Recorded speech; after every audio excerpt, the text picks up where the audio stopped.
Hello everybody, in this tutorial I'll show you quickly and easily how to get Ember in Scrap Mechanic. So to begin, first of all go to the crash site of the ship and here find these burned trees and go ahead, pick out your sledgehammer and mine them. This is going to drop you some of these embers, and once you have these, make sure to not use all of them, because when you make it to the mechanic station, here you want to craft the craft pod, and if you have still the embers, you can craft more of them inside of here from some scrap wood and embers. The scrap wood can be gathered by harvesting some trees.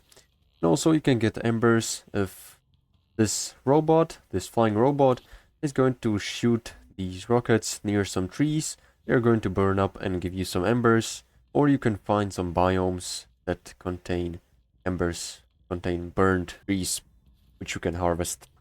So this is pretty much all how to get it. Make sure to like and subscribe if you found this helpful, and see you in the next one.